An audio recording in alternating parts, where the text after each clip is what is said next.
Mbledhja më e madhe politike vjetore e Kinës pati një ton optimist pavarësisht sfidave ekonomike në rritje. Kryeministri Li Qiang vendosi objektivin e rritjes ekonomike të vendit këtë vit në rreth 5%, një nga rritjet më të shpejta në botë.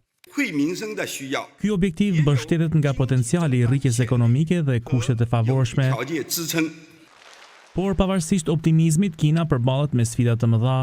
Kriza e zgjatur e pasurive të paluajtshme ka shkaktuar një rënje të çmimit të shtëpive dhe ka lënë shumë ndërtesa të zbrazëta. Dhe tani tarifat e reja të Shteteve të Bashkuara po godasin eksportet e Kinës, duke shtuar më tej turistnin ndaj ekonomisë së këtij vendi. Presidenti amerikan Donald Trump ka dyfishuar tarifat ndaj Kinës në krahasim me mandatin e tij të parë. Në një fjalim të martën në mbrëmje në Kongres, ai nuk dha shenja tërheqjeje. Vendet e tjera kanë përdorur tarifat kundër nesh për dekada dhe tani është radha jon që të fillojmë t'i përdorim ato kundër vendeve të tjera.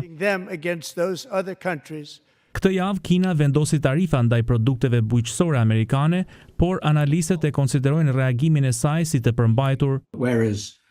Trump's tariffs were across the board. Ndërsa tarifat e presidentit Trump janë të gjithanshme, ato të Kinës janë më të përcaktuara dhe kanë në shënjestër industri dhe produkte specifike.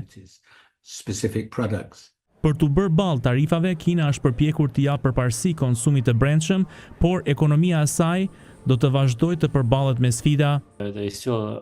Ka ende mbiprodhim në Kinë, kështu që eksportet janë ende të nevojshme për shumë kompani. Prandaj tarifat e vendosura nga administrata e presidentit Trump do të kenë një ndikim negativ. Mënyra se si Pekini do të përballet me këto sfida do të përcaktojë nëse optimizmi i tij përputhet me realitetin.